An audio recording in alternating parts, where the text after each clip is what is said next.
Welcome back everybody to 2019. This is Mike with Jealous Lawn Care, helping you to make your neighbors just a little bit more jealous of your lawn. But of course, you guys already know that by now. Now is the middle, more like the end of March, and here in Chicago is the perfect time. You can tell by looking at the gloomy sky that it's all done raining for today, and it's the perfect time to put down your spring pre-emergence for your weed and feed. So just like in prior years, I'm going to put down my Scott's weed and feed with also Turf Builder and the Milorganite. Now you could probably ask me, hey, why are you using Milorganite, which is fertilizer, and also weed and feed, which has fertilizer already built into it? Now, as you guys have hopefully seen in my Milorganite Fertilizer Test, more Milorganite is best case. You can never go wrong with too much. You can even do it weekly if you really wanted to. So this year, I'm going to get a little more heavy-handed than usual. And so as those results last year proved, you can never have enough Milorganite. And it's a great thing, and I'm going to put this down even more than I usually do.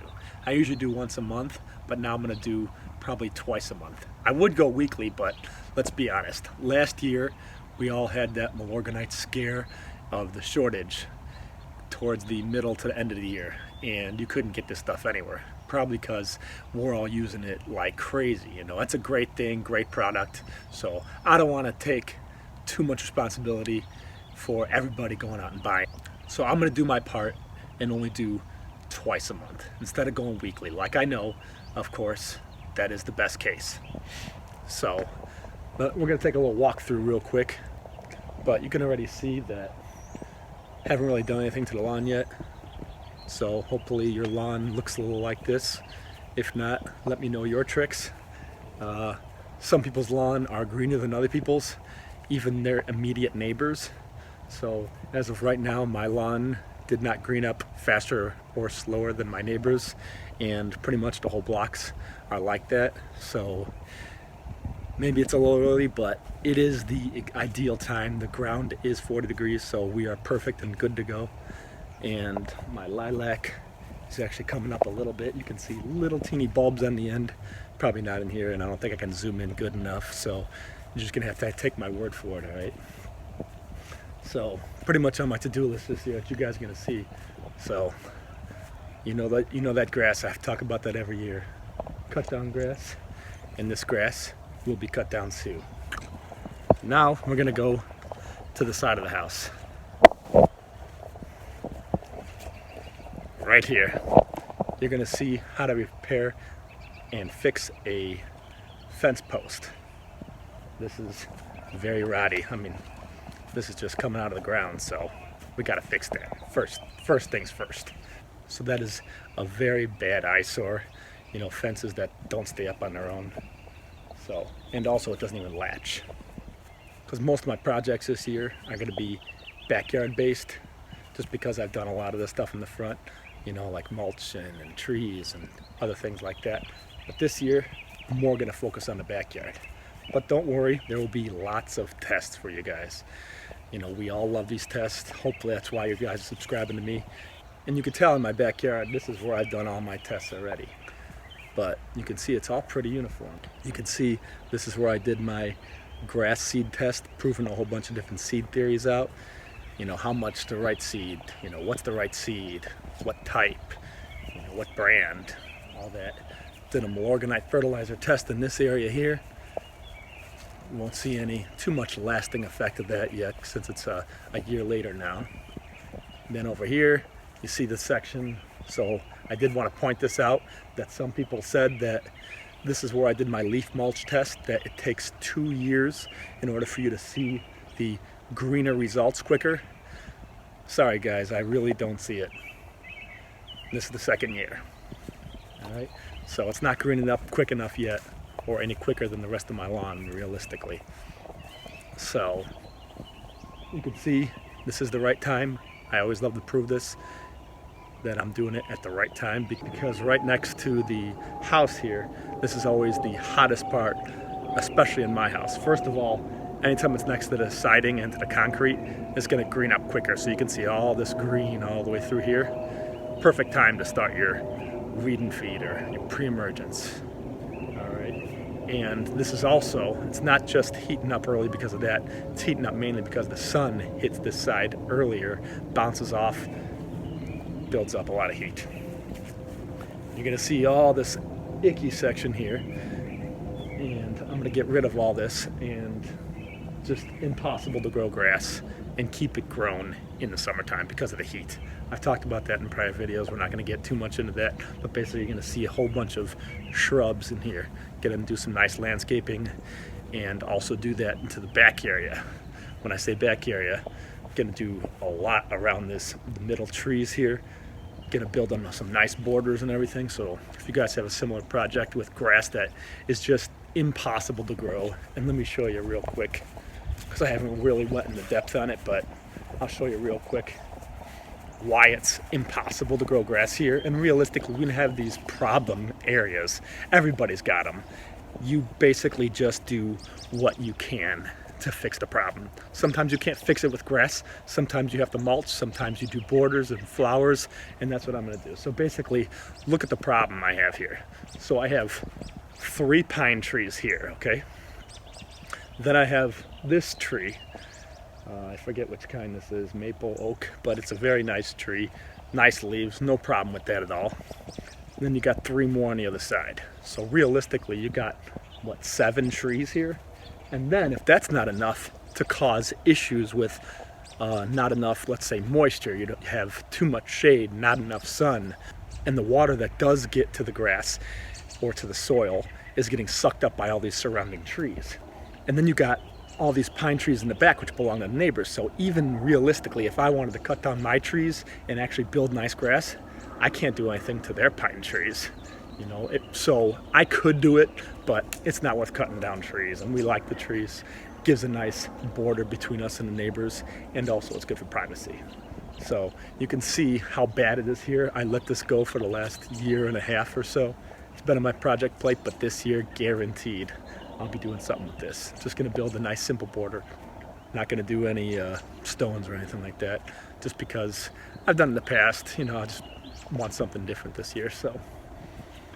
And of course, everybody loves the little squirrel feeder. Put an ear of corn on each, built it myself, and the squirrels love it. And it doesn't mess up the grass, because it's in a separate area, and it's not just like birdseed, which squirrels love to eat birdseed.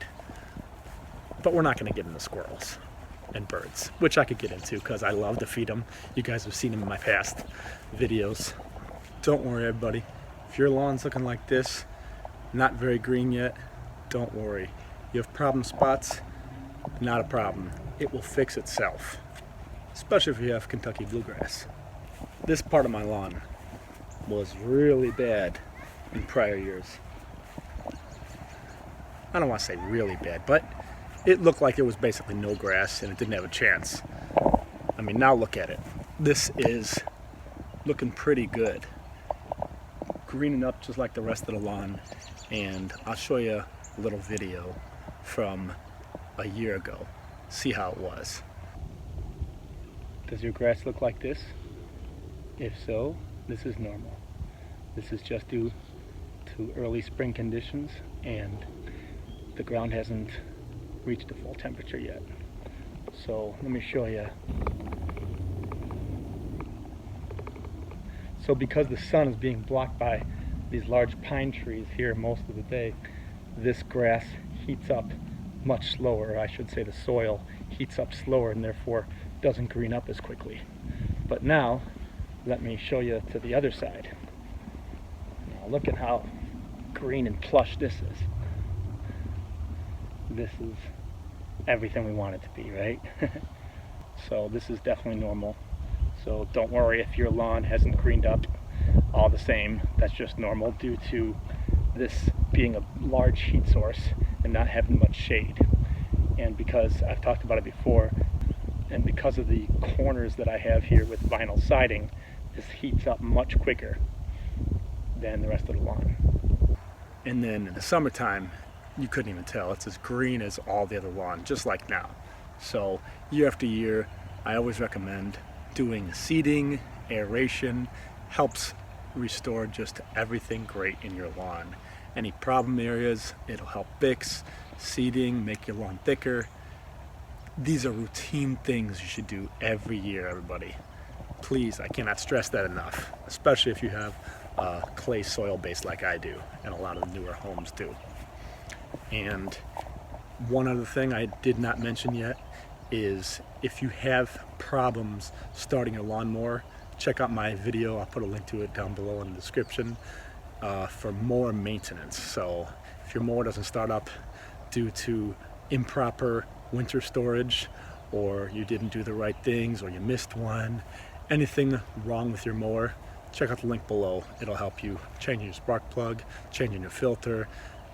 So basically just diagnosing your problem and figuring out how to fix it, because the worst thing you want to do is get ready to mow for the year. First time in the spring, all excited, just like everybody is, I hope, and you pull the cord and you can't get it to start. That's the worst feeling. So if you have mower problems and your mower doesn't start, spring is the worst time to try and get your mower fixed. So if you have to bring it to a place like Toro or some other dealer, small engine place, you're going to be waiting a while, probably a good week or so, in order for you to get that mower fixed and get your first cut done. So make sure, like I said in prior years, make sure that you properly maintain your mower. Make sure it starts up right away in the springtime by doing those simple steps in the winter or in the spring, however you want to do it. It's always better in the winter, because then everything's sitting over the winter with a better base, better oil foundation, no gas in there, don't have to worry about any of that. So make sure you don't forget that, okay? And hopefully you don't have any more mower problems this year. Out here, you're gonna see two different tests this year. Of course, I'm not gonna tell you ahead of time, so you're gonna have to stay tuned and keep subscribing. But that's gonna be one section. All those nasty leaves, that's gonna be one section of the test. And you're gonna see another section around here. I was testing this at the end of last year. I got 3 or 4 weeks into the test, and unfortunately, it got so cold so quickly here in Chicago last year. The ground froze up and the test was inconclusive. So have to redo that test to do another 4 to 8 weeks for that test. So keep in mind, I'm working on a lot more tests and a lot more videos for you guys. So if there's anything you'd like to see proven or tested, or just anything you want to see in general, weeds or this or that, you let me know in the comments below and I will get at it. Thank you guys for watching, and if you have any comments or questions, let me know in the comments below.